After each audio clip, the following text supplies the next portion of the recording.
대구문화방송이 6.4 지방선거를 앞두고 실시한 대구시장 후보에 대한 지지도 조사에서 새누리당이 앞서는 것으로 나타났습니다. 각종 기념일이 몰려있는 가정의 달 5월이지만 시끌벅적거리던 여느 해와 달리 조용한 분위기 속에서 맞이하고 있습니다. 경상북도가 산하기관 수십 곳에 세월호 희생자 합동분향소를 찾아 조문할 것을 요구해 공분을 사고 있습니다. 포항 철강공단을 가로지르는 하천의 물이 맑아지면서 산란기를 맞은 황어대가 다시 돌아오고 있습니다. 네, 시청자 여러분 안녕하십니까? 5월 2일 금요일 아침 대구 MBC 뉴스투데이입니다. 네, 오늘은 기온이 크게 올라서 대구의 낮 최고 기온이 무려 29도까지 오르겠습니다. 하지만 내일은 기온이 다시 내려가 평년 수준을 회복하겠습니다. 정미호 기상캐스터입니다.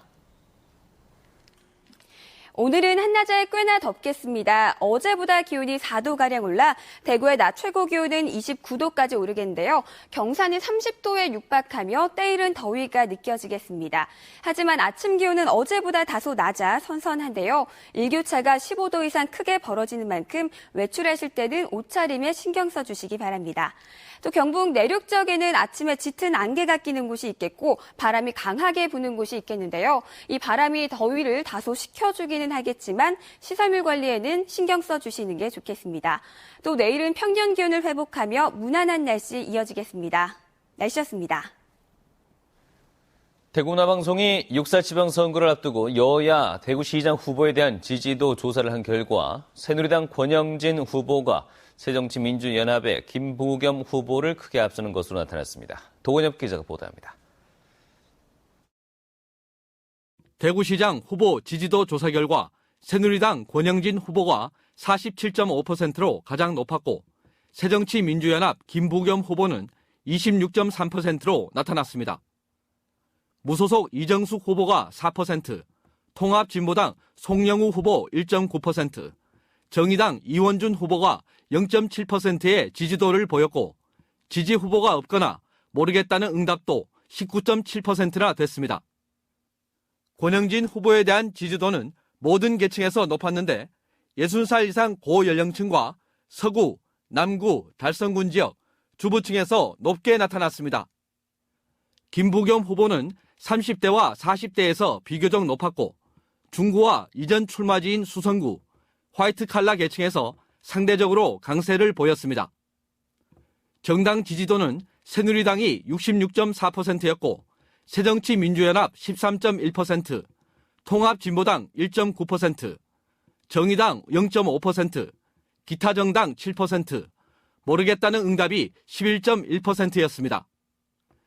새누리당 권영진 후보의 지지율은 소속 정당의 지지율보다 낮았고 새정치민주연합 김부겸 후보는 더 높았습니다. 대구시장 후보 선택 기준은 인물과 자질을 고려하겠다는 응답이 가장 높았고 다음으로 정책과 공약, 소속 정당 순으로 나타났습니다. 투표 참여 의향을 묻는 질문에는 꼭 투표할 것이라는 적극적 투표층이 60.8%로 지난 2010년 지방선거 투표율 45.9%보다 훨씬 높은 것으로 나타났습니다.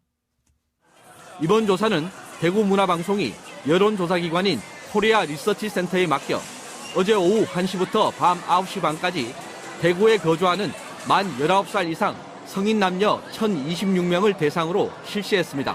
성, 연령 기준 할당 추출법에 의한 유선전화 임의 걸기 방식으로 했고 지난 3월 말 주민등록 인구 기준으로 지역과 성, 연령별 가중치를 부여해 오차를 보정했습니다. 응답률은 15.6%, 표본 오차는 95% 신뢰 수준에서 플러스 마이너스 3.1%포인트입니다. MBC 뉴스 도건힙입니다. 새누리당 구미시장 후보로 남유진 예비후보가 확정됐습니다. 새누리당 경북도당 공천관리위원회는 여론조사 경선 결과 남유진 예비후보를 새누리당 구미시장 후보로 결정했다고 밝혔습니다. 남유진 후보는 구미시장 후보로 결정해준 구미시민들에게 감사드리고 경선에 참여한 김용창, 최동익 후보에게도 위로의 말을 전하면서 이번 지방선거에서 승리하겠다고 밝혔습니다. 지난 3월 대구의 주택건설 인허가 건수가 지난해 같은 기간보다 3배 이상 급증했습니다. 국토교통부에 따르면 지난달 대구의 주택건설 인허가 건수는 713가구로 한 해 전보다 3.4배, 그리고 최근 3년 평균보다 3.8배 늘었습니다. 올 들어 3월까지 누계도 2,119가구로 지난해 같은 기간보다 53%가 늘었습니다. 경북은 1,553가구로 지난해 같은 기간보다 36%, 최근 3년 평균보다 22% 늘었습니다. 대구시가 9월 말까지 오존 예경보제를 시행합니다. 대구시는 매일 2차례씩 대기 중의 오존 상태를 대구시 홈페이지와 스마트폰 앱을 통해 시민들에게 예보하고 특히 오존 농도가 일정 기준을 초과하면 주의보와 경보, 중대 경보를 발령합니다. 이를 위해서 보건환경연구원과 구청에 오존 상황실을 설치하고 200여 개 기관엔 발령 상황을 전파하는 한편 개별 신청자에게는 휴대전화 문자 메시지로 정보를 제공할 예정입니다. 폐지 재생 공장에서 불이 났습니다. 오늘 새벽 4시 반쯤 고령군 성산읍에 있는 폐지 재생 공장에서 불이 나 건물과 종이 등을 태우고 있습니다. 불이 나자 소방차 17대와 소방관 50여 명이 출동해 진화하고 있는데 인화성 물질이 많아 진화에 어려움을 겪고 있습니다. 소방당국은 일단 큰 불길이 잡혔다며 진화되는 대로 정확한 피해 규모와 화재 원인을 조사할 것이라고 밝혔습니다. 내일부터 나흘간의 황금 연휴가 시작됩니다만 세월호 참사 영향으로 연휴 분위기는 그다지 뜨지 않고 있습니다.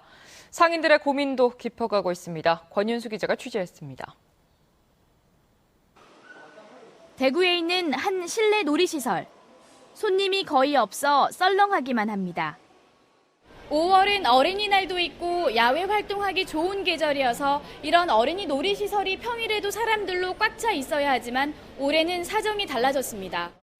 세월호 참사 이후 유치원이나 어린이집 등지에서 이용 예약을 줄줄이 취소했기 때문입니다.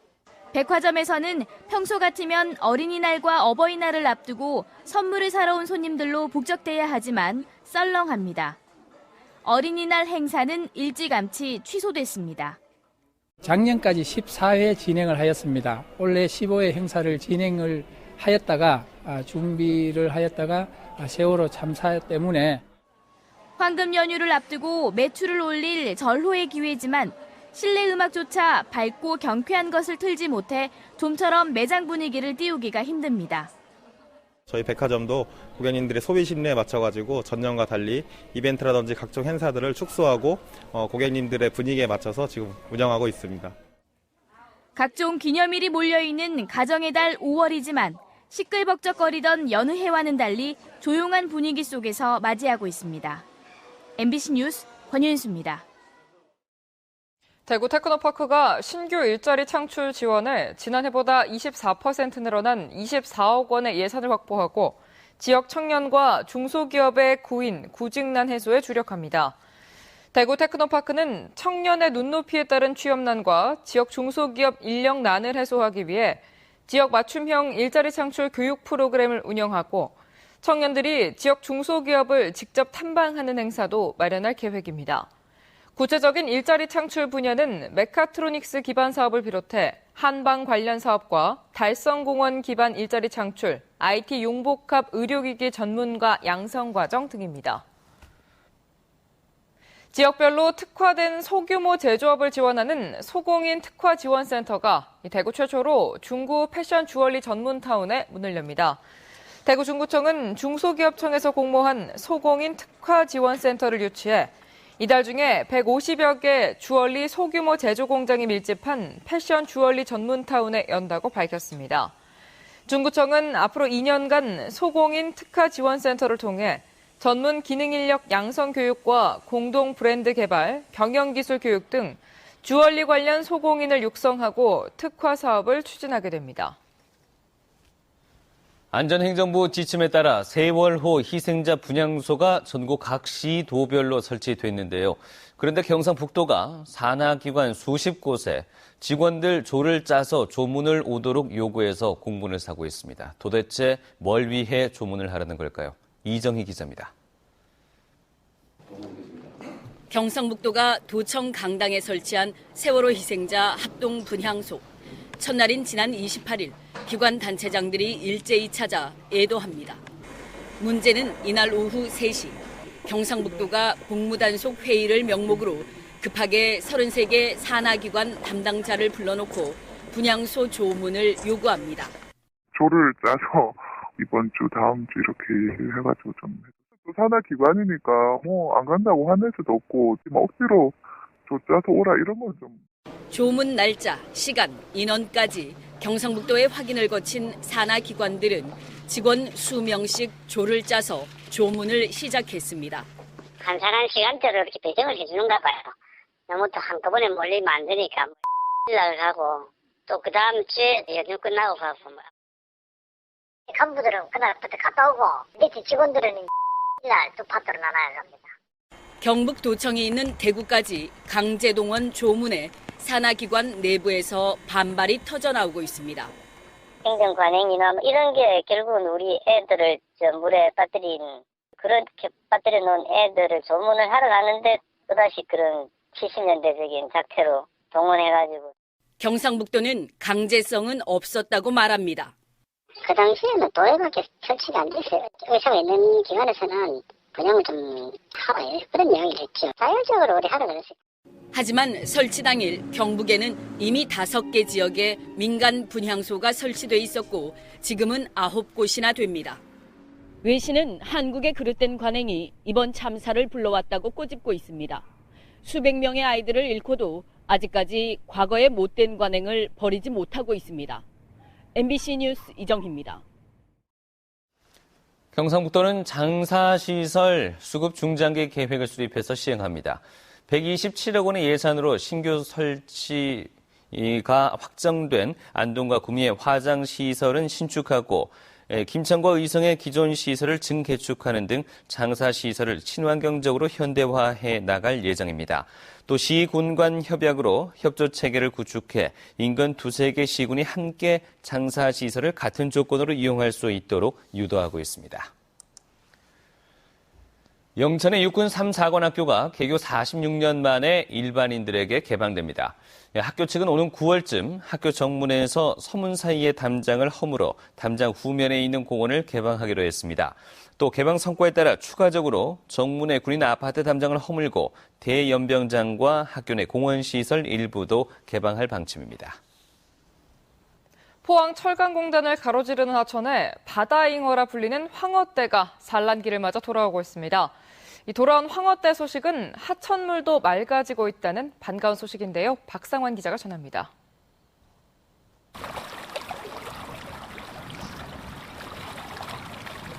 포항 철강공단 인근의 냉천입니다.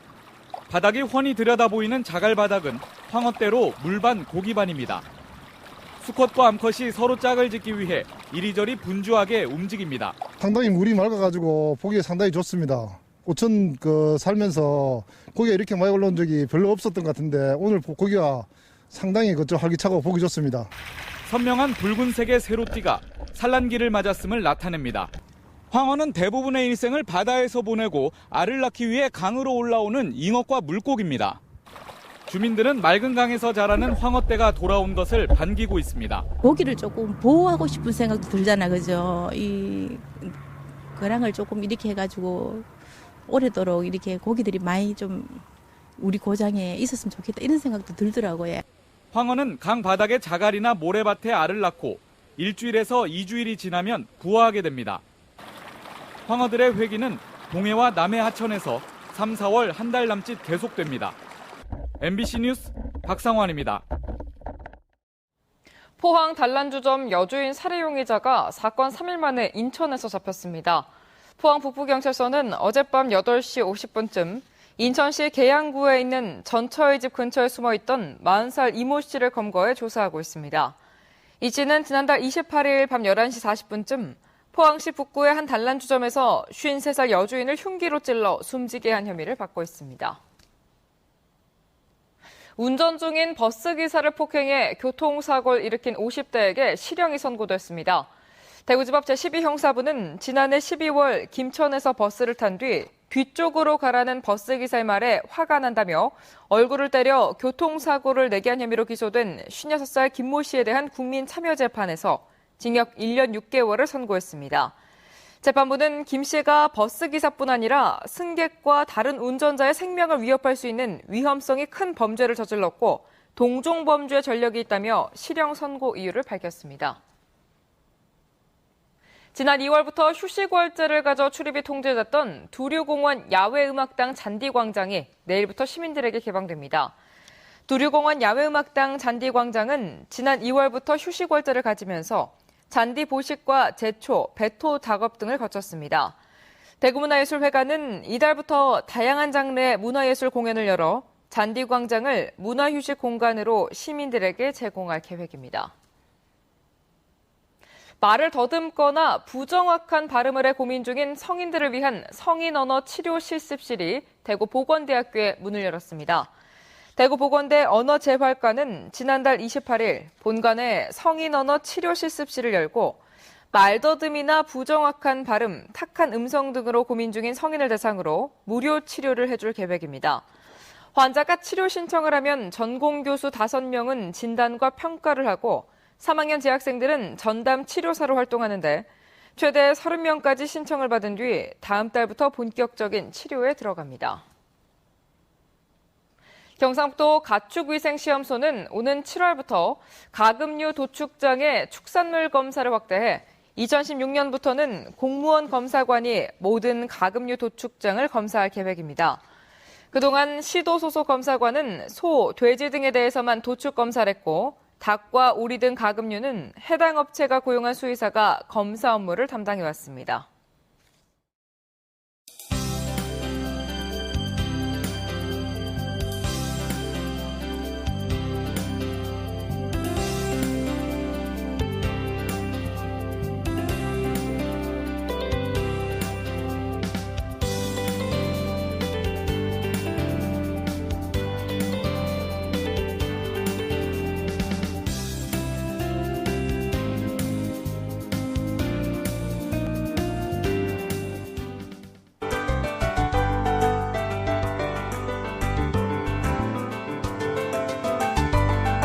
오늘 한낮에는 꽤나 덥겠습니다. 어제보다 기온이 4도가량 올라 대구의 낮 최고 기온은 29도, 경산의 경우에는 30도에 육박하며 때이른 더위가 느껴지겠습니다. 하지만 아침 기온은 어제보다 다소 낮아 선선한데요. 일교차가 15도 이상 크게 벌어진다는 점은 유념해 주시기 바랍니다. 또 경북 내륙 지역에는 아침에 안개가 끼는 곳이 있겠고 바람이 강하게 불겠는데요. 시설물 관리에 주의해 주시기 바랍니다. 현재 우리 지역은 맑은 하늘 보이고 있습니다. 오후에는 고기압의 가장자리에 들며 점차 구름이 많아지겠습니다. 현재 대구는 13도 가리키고 있는데요. 대부분 지역 낮 최고 기온이 29도까지 껑충 뛰어오르겠습니다. 김천은 현재 7도로 다소 쌀쌀합니다. 낮 최고 기온은 29도까지 오르겠고 그 밖의 지역도 27도에서 29도가 예상됩니다. 경북 북부 지역은 현재 맑은 하늘이지만 봉화는 5도로 낮은 기온 보이고 있는데요. 한낮에는 26도까지 오르겠고 대부분 지역 28도 안팎으로 오르겠습니다. 경주를 제외한 경북 동해안 지역은 현재 17도 내외로 포근합니다. 낮 동안에는 기온이 26도에서 29도가 예상됩니다.